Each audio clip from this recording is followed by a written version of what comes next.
Na mtazamaji wa CF Media, niko hapa na mchambuzi au mfuatiliaji wa mpira wa miguu Tanzania, na si mwingine ni shabiki kabisa wa Simba, si mwingine ni Kisugu. Tutaenda kuangazia michuano ya kimataifa ambayo Simba imeweza kupambana nayo, lakini pia matokeo yake hayakuwa mazuri, lakini namna ambavyo sasa hivi wamejipanga kuelekea michezo inayofuata ya ligi kuu, lakini kimataifa katika hatua ambayo wako sasa hivi. Tunakumbuka kwamba Simba ipo katika grupu ambalo haina pointi yoyote, na wamejipangaje, lakini pia mashabiki wanapokeaje uondoshwaji wa meneja Pantev. Mimi ni Jackson Wilson na nyuma ya kamera ni Jacqueline, mtaalamu wa video. Kisugu, tunaona mwendelezo wa Simba katika michezo ya kimataifa. Nadhani haya hayakuwa matarajio yenu kwamba Simba iweze kupoteza michezo miwili. Nini ambacho kimesababisha Simba kuwa katika hali hii ambayo tunazungumzia haina point kabisa? Kwanza lazima tukubali football ni mchezo wa matokeo. Ni matokeo ambayo tumeyapata yaridhishi. Kuna namna ambavyo katika mashindano ya klabu bingwa barani Afrika tumekwenda kucheza michezo miwili home and away, tumekosa point. Ni jambo ambalo linasikitisha, ni jambo ambalo linaumiza, lakini kwa namna moja au nyingine Waswahili wanasema kuteleza si kuanguka. Tunajaribu kujipanga, kuna namna ambavyo tunanyanyuka kwa sababu bado kundi letu tunaweza kutoa nafasi tukiendelea kufanya vizuri. Tuna mechi 4. Maana yake 2 zimebaki home, 2 zimebaki away. Kama tutakwenda kupigana vizuri kuendelea kujipanga, tunaweza tukarudi kwenye standard yetu. Leo hii ligi ya mabingwa barani Afrika imesimama mpaka Januari. Maana yake kwamba tuna mwezi mmoja zaidi ya masiku kadhaa ya kujiandaa. Kuna namna ambavyo tunakwenda kutengeneza timu yetu inarejea katika ubora ambao kila mmoja anatamani kuona katika bara la Afrika. Na tunaona sasa safu ya ushambuliaji ya Simba kama vile iko butu sasa hivi. Tunaona wanakosa sana magoli, akina Mpanzu wanakosa sana magoli. Shida ni nini hasa, kwamba hawana fitness nzuri kabisa? Kweli hiyo shida nimeiona. Na nimewahi kuizungumza baadhi na waandishi wa habari, lakini pia nitaenda kuizungumza.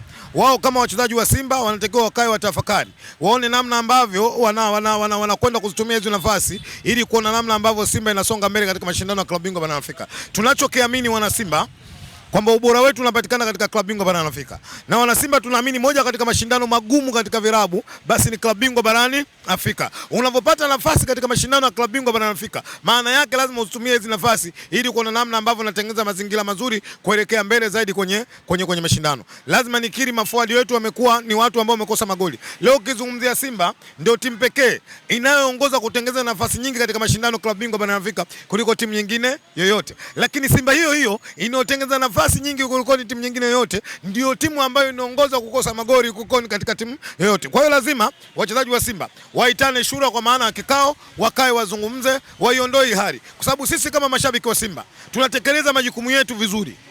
Mimi naamini kwamba management ya Simba kwa namna ambavyo wanavyofahamu wanatekeleza majukumu yao, kwa sababu jukumu la kiongozi ni nini? Moja ni kusajili, lakini pili kuhakikisha facility zote za wachezaji zinazohitajika wanapewa. Mimi naamini hilo wanafanya viongozi wa Simba, kwa sababu laiti kama wangekuwa hawapewi basi ingekuwa wachezaji wa Simba wanasema au wanatumia sisi kuweza kusema. Maana yake wachezaji wa Simba wanapokuwa kimya, haki zao za msingi zote wanapata. Maana yake kwamba kama mashabiki wanatekeleza majukumu yao, kama viongozi wanatekeleza majukumu yao, kinachokuja ni technical bench na players kuanza kutekeleza majukumu yao ili kuona namna ambavyo Simba inapata point 3. Lazima niseme, kwenye timu mchezaji ndio mtu wa mwisho kuwapa furaha watu.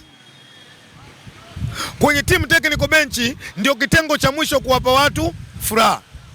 Huku nje sisi tunaweza tukasema, tunaweza tukazungumza, tunaweza tukatoa na damu huku, tunaweza tukaonyeshana vidole, lakini watu wa mwisho wanahitajika kupambana na timu kupata mafanikio ni wachezaji wa Simba. Kwa hiyo lazima wakae na wajua wana dhamana kubwa. Simba ina watu zaidi ya milioni 35 wanachama pamoja na mashabiki. Hao unaozungumzia Tanzania, sijazungumzia Afrika Mashariki na ya Kati. Mioyo yao, imani yao imebaki kwa wachezaji wa Simba. Wao ndio wanabeba uhai wa wana Simba.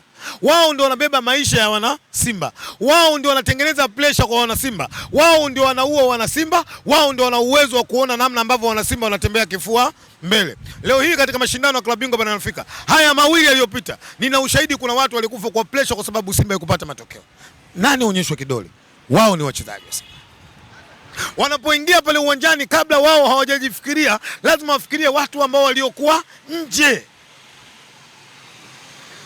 Kuna muda mwingine unaweza ukakaa mchezaji ukamsikia mshabiki wa Simba anaongea maneno ya kukela kwa sababu ya pressure na tension aliyokuwa nayo kutokana na matokeo ambayo Simba wanafanyaje, wanayoyapata. Mashabiki wa Simba wote duniani wanaamini maisha yao ya kujidai na kujigamba kutembea kifua mbele ndio katika mashindano ya klabu bingwa barani Afrika. Sasa leo wanakwenda mechi mbili bila kupata pointi, inaumiza. Tunaomba sana wachezaji wa Simba wakae shura, kuna namna ambavyo Simba inarejea katika. Lakini kikosi cha Simba kikitazama ni kikosi ambacho kimejaa sana washambuliaji ambao wana vipaji, wachezaji ambao wapo very talented. Sasa ukija katika upande mwingine, mfano tukiangalia baadhi ya mashabiki wamesema kwamba inawezekana wachezaji wa Simba hawajitumi uwanjani. Hii ni kweli? Siwezi kusema ni kweli au si kweli kwa sababu kila mmoja na mtazamo wake. Lakini na mimi lazima nikiri spirit ya upambanaji wa wachezaji wa Simba imeshuka.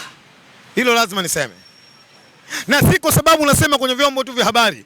Wachezaji wa Simba kuna muda mimi na rafiki zangu naongea nao na waambia wahi. Spirit imeshuka.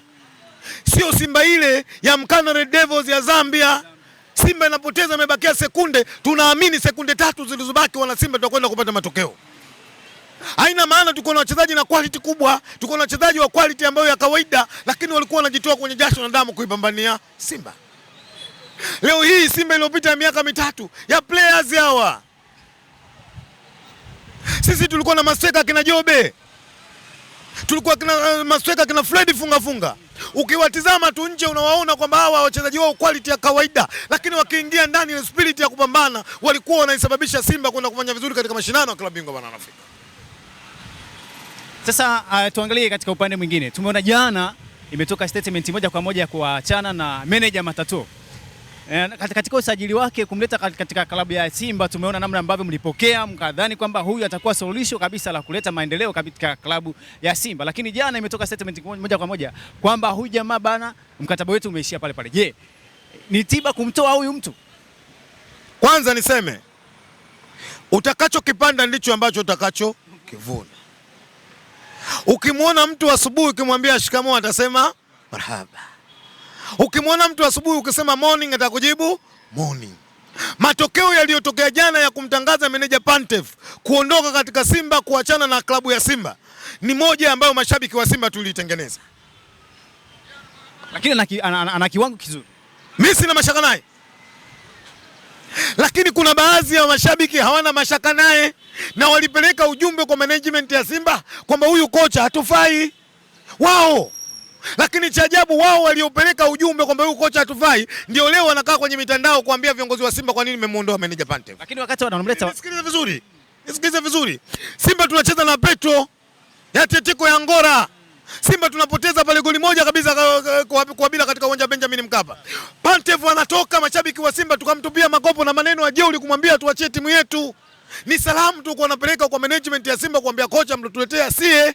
Leo viongozi wa Simba wanakwenda kutekeleza matakwa yetu mashabiki wa Simba. Sisi ndio tunakaa kwenye kamera tunasema kwa nini umemwacha manager Pantev. Tujirekebishe pia mashabiki. Lakini mnamwezaje kumbebesha lawama wakati yeye mmemleta kama meneja ihali Matola anasimama kama kocha? Yeye kama meneja, lakini kuna vitu tumekubaliana naye kwenye management ya Simba. Kwenye mikataba kuna vitu tumekubaliana naye kwamba meneja tunakuajiri kwa kazi yako ya umeneja, tunahitaji Simba 1 2 3. Yeye akafanyia research akakubali kwamba mimi naweza. Waswahili wanasema dalili ya mvua ni mawingu. Kwa hiyo katika mikataba yake kuna muda inamhukumu, au hata kama ukuangalia mikataba yake alivyosema, lakini mashabiki wa Simba wenye timu yetu tumekaa tumesema, tumemtumia makopo. Ninyi waandishi wa habari ndio mmechukua klipu mkazituma, sema Kisugu muongo, na mlikuwa mnatoa ushahidi kwamba mashabiki wa Simba hawakubaliani na wamhitaji meneja Pantev. Lakini mnawezaje kumhukumu mtu kwa miezi hata miwili tu hajafika, miezi mitatu nadhani hajafika? This is football. Ndio mpira wetu wa Tanzania, ni mpira wetu wa kivyetu. Leo nyinyi mnatuuliza sisi, kuna kocha hapa kakaa mwezi 1.5, timu imeshinda lakini kocha kaondoka. Chanzo ni mashabiki. Mbeya kule walisema hatumtaki. Sio sisi. Sio mimi kuna vitu vingine na nukuu tu. Wewe kama unanichukia na comment vibaya comment. Siwezi kuingilia uhuru wako, lakini ukweli na usema kuna muda mwingine mashabiki wa mpira lazima tubadilike kuona namna ambavyo timu zetu zinafanyaje, zinasogea. Leo lazima niseme kuna kocha ameondoka kwenye nchi kabla ya meneja Pantev. Mbeya kule watu waliimba, watu walisema, watu wakarusha makopo. Matokeo yake pressure kubwa ya mashabiki wa timu ile ikapelekea uongozi wao kwenda kufanya maamuzi, kocha akafanyaje? Akaondoka. Simba na Yanga Mmoja ukimsikia anaimba, basi mmoja lazima usikie anaitikia. Ndio maisha yetu. Ukimwona mmoja analala, basi jua mmoja lazima afanyaje? Yuko macho. Hayo ndio maisha ya Simba na Yanga. Kwa hiyo watu wakachukua wakakopi kile ambacho kilichofanyika Mbeya, watu wakakirudisha katika uwanja Benjamin Mkapa. Nao viongozi wetu wakaenda kutekeleza yale matakwa ambayo mashabiki walioyataka. Leo wai tunawatukana kwenye vyombo vya habari. Kwangu binafsi lazima niseme, nilikuwa na imani kubwa na mwalimu. Moja, nilijenga imani kwa sababu nimesoma history yake, kwa maana historia yake ya football alikotokea mpaka anafika Simba Sports. Na sifa moja ya mwanadamu mwenye akili timamu ni kuishi kwa matumaini, kuamini katika kile ambacho anachokiamini. Leo watu wanasema, Kisugu, ulituambia kocha wa Simba mifumo inatoka kwenye mabega. Ni kweli nilisema. Siwezi nikaenda kumnanga na kumkashifu kwenye vyombo vya habari aliyakuwa bado yuko ndani ya Simba. Hakuna mpira huo duniani. Asante. Lakini sasa tuangalie katika upande mwingine. Tunaona upande wa watani wako Young Africans wanaona vile wanafanya vizuri sana. Wana pointi 4 sasa hivi na Simba ina pointi, haina pointi yote. Upande wa watani wako gari na waka sasa hivi kimataifa, maana ile nafasi ambayo mlikuwa mnashikilia mmefanya vizuri katika miaka karibia 6, mmefanya vizuri. Young Africa kama vile anaanza kukaa pale sasa. Kuna kakaangu mmoja yuko Dodoma anaitwa Juma Katengo, rais wa Dodoma. Aliwahi kuniambia siku moja, kutangulia sio kufika. Kutangulia sio kufika. Alivyoniambia sikutaka kujadili katika ule msemo, nikaondoka nikautafakari mwenyewe. Lakini wakati na utafakari nikakutana na dada yangu Mama Doris, mama Demwai, akaniuliza swali, Kisugu na miaka mingapi? Nikamwambia mfano mimi na miaka 20, akanambia chagua miwili, 20 tunaigawa mara mbili. 10 tunaiweka mwanzo, 10 tunaiweka mwisho. Nikamwambia sawa, nimekuelewa. Akanambia chagua, wapi unahitaji kwa furaha? Miaka 10 ya mwanzo, miaka 10 ya mwisho. Mimi nikamwambia nahitaji furaha miaka 10 ya mwisho. Kwa sababu unajua aniyecheka mwisho ndo anacheka kwa utamu zaidi kuliko anayecheka mwanzo. Kutangulia sio kufika. Sasa Kisugu, haya matatizo ambayo yako katika Simba kwenye mkutano wa Jumapili. Hakuna matatizo mnao nyinyi waandishi wa habari. Hatuna matatizo. Umeona kwenye kikao ambacho kimefanyika Jumapili kama vile imeondoka watu yaliyopita, si ndio ile focus ya Simba. Sasa hivi tunazungumzia mechi yetu na Mbeya City kesho. Kwa Simba kuna mzigo mzito. Tumecheza mechi 3 tuna pointi 9. Waandishi mtutoe huko kwenye mkutano huko, tushamaliza. Kwenye kumuondoa meneja Pantev huko tushamaliza. Focus ya Simba ni kesho katika uwanja Meja Samuyo kupata pointi 3. Au mmetumwa? Umetumwa. Hivi leo juma ngapi leo? Leo tunazungumza Jumanne au Jumatano? Jumanne leo. Kesho Jumatano Simba na mechi ngumu zidi ya Mbeya City. Mechi ambayo imemfukuzisha mwalimu kwenye nchi kutoka kwenye timu kubwa. Mimi nifikiri mnakuja mnatuhoji kuona namna ambavyo vipi mnaingia kwenye mechi ya kesho. Mnaendaje kusupport timu? Nyinyi mmeshika mkutano. Why mkutano? Brother, waambie wana Simba kesho tukutane katika uwanja wa Meja Samuyo kwenda kusupport timu na kwenda kuchukua point 3. Asante sana Kisugu. Asante, nami niwashukuru sana waandishi wa habari. Asante sana.